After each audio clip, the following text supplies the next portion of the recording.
हरेक यात्राले केही न केही नयाँ अनुभव दिएर जान्छ। आज म आइपुगेको छु उत्तरगया मन्दिर, जहाँ इतिहास, प्रकृति र विश्वास एकै ठाउँमा भेटिन्छ। उत्तरगया नेपालको प्रसिद्ध पिण्डदान गर्ने स्थलहरूमध्ये एक हो। त्यसैले हरेक वर्ष टाढा टाढाबाट धेरै श्रद्धालुहरू आफ्ना पुर्खाहरूको सम्झनामा यहाँ आउने गर्छन्।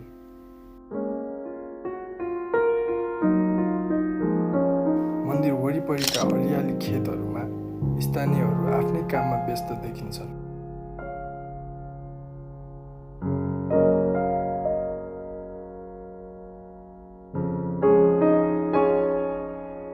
यही गाउँले जीवनले उत्तरगयाको सुन्दरतालाई अझ बढाएको छ।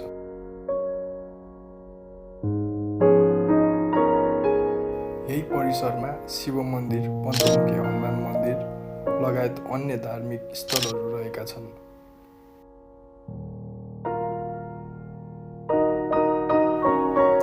वरिपरि घुमिरहेका बाँदरहरू, शान्त भएर ध्यानमा बसेका साधुहरू, विश्राम गरिरहेका श्रद्धालुहरू र यहाँको शान्त वातावरणले उत्तरगयाको छुट्टै अनुभूति दिन्छ।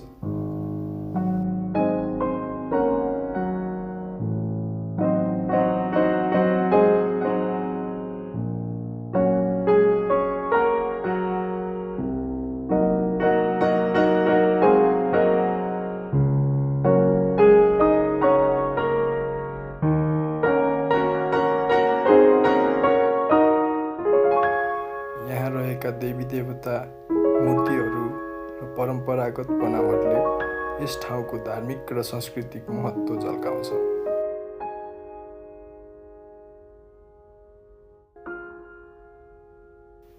म भने यो ठाउँको इतिहास, यहाँको सुन्दरता र यहाँको शान्त वातावरणलाई आफ्नो क्यामेरामा कैद गरेर तपाईहरुसम्म पुर्याउन आएको छु।